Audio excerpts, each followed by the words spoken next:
और आपको सीधे रांची लिए चलते हैं, जहां पर बीजेपी के प्रदेश अध्यक्ष बाबूलाल मरांडी पीसी कर रहे हैं। सरकार ने प्रोत्साहित करने के बजाय झारखंड की जनता को इन्होंने ठगा है। और मैं इसलिए भी इस बात को कह रहा हूं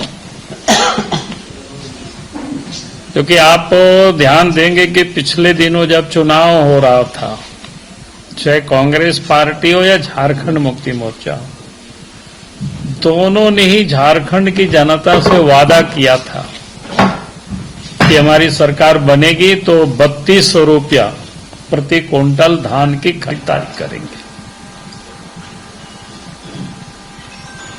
लेकिन उन्होंने 3200 रुपया प्रति क्विंटल खरीदारी के बजाय उन्होंने सीधे 2300 रुपया में खरीदारी कर रही है और मात्र 100 रुपया बोनस, यानी इसको 2400 रुपया कह सकते हैं। तो झारखंड सरकार तो मात्र 100 रुपया दे रही है। तो कुल मिलाकर के घोषणा के हिसाब से प्रति क्विंटल 800 रुपया की कटौती सरकार ने कर दी। तो किसान कैसे प्रोत्साहित हो? और उसमें भी झारखंड प्रदेश में जो किसान मात्र यहां धान ही बेच पाते और कोई दूसरा फसल होता नहीं है उतना जो बेच सके। गेहूं भी यहां नहीं के बराबर होता है सिंचाई के अभाव में, तेलहन हो या दलहन हो ये भी नहीं के बराबर होता है।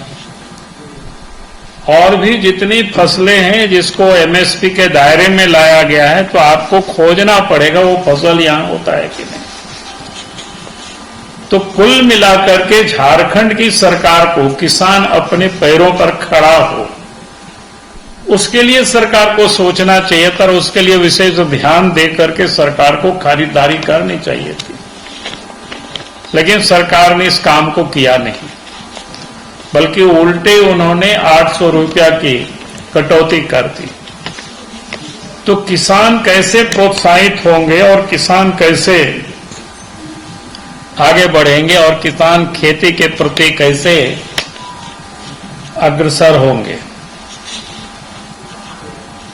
तो ये सरकार ने किसानों के साथ एक तो फर्जीवाड़ा किया, यानी वादा खिलाफी किया, और दूसरा किसानों को एक तो विलंब से खरीदारी भी प्रारंभ किया। वो भी दिन भर किसानों को खड़े रहना पड़ता है, वहां भी कोई दुकान खुला नहीं रहता है, जो शिकायतें आई जगह जगह से, ताकि किसान हार मार करके कहीं अन्यत्र बाजार में 1800-1900 रुपया क्विंटल धान बेचने को मजबूर है। ये सब जगह की यही शिकायतें आ रही है। फिर किसानों की भी धान को प्रत्येक क्विंटल मॉइस्चर के नाम पर 10 से 15 किलो वजन में सीधे उसको भी कटौती कर रही है। यानी एक तो उन्होंने कीमत में उनकी कटौती की जो उन्होंने घोषणा के अनुसार नहीं दिया। हकीकत में क्या था कि हेमंत सोरेन को किसानों को प्रोत्साहित करने के लिए देना चाहिए, तभी तो किसान, बल्कि यहां तो एक ही फसल लोग किसान लगाते हैं और प्रोत्साहित होते। यहां तो किसानों को अधिक लाभ दे करके और पैदावार को बढ़ाने के लिए सरकार को पहल करनी चाहिए थी। लेकिन सरकार ने जिस प्रकार से पिछले साल या उससे पूर्व भी आप सब लोगों ने देखा होगा कि पहले 1-2 मौसम में तो फसल ठीक से नहीं हुआ, और जितना हुआ भी तो एक साल में पैसा लोगों को दिया था। यानी झारखंड में किस प्रकार से किसानों के साथ सरकार नाइंसाफी करती है, तो झारखंड कैसे आगे बढ़ेगा, कैसे तरक्की होगा, किसान कैसे आत्मनिर्भर होंगे। देश की जैसे केंद्र की सरकार ने कहा तो कि साल में 6000 रुपया उनके खाते में भेज रही है। अभी आपने देखा कि 1 तारीख को ही देश के प्रधानमंत्री आदरणीय नरेंद्र मोदी जी जो दुनिया के बाजारों में जब यूरिया डीएपी यानी खाद की जो कीमतें बढ़ी, तो यहां सब्सिडी उन्होंने बढ़ा दी ताकि किसानों को मार नहीं पड़े। किसानों को लाभ कैसे मिले उसके लिए देश के प्रधानमंत्री आदरणीय नरेंद्र मोदी जी चिंता कर रही है।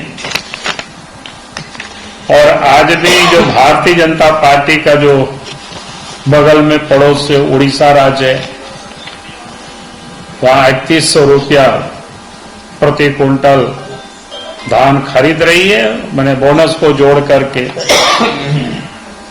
और उसी प्रकार से छत्तीसगढ़ में भी सरकार खरीदारी कर रही है और वहां तो 15 नवंबर से ही खरीदारी भी प्रारंभ किए हैं। तो अभी तक की वहां की जानकारी ले रहे थे तो उन्होंने काफी बड़ी संख्या में धान की खरीदारी की और झारखंड में तो मात्र 15% ही जो लक्ष्य की तुलना में उन्होंने खरीदारी की है।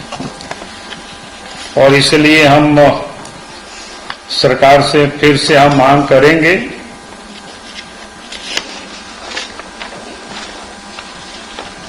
कि सरकार जो उन्होंने घोषणा किया था चुनाव के समय जो वादा किया था कि 3200 रुपया प्रति क्विंटल धान की खरीदारी करे सरकार, और पैक्स और लैंप्स के केंद्रों पर जो कटौती कर रहा है किसानों की धान की, उसको भी तत्काल सरकार बंद करे, उसको ट्रांसपेरेंसी उस पर लावे सरकार, ताकि किसानों को कोई नुकसान नहीं हो।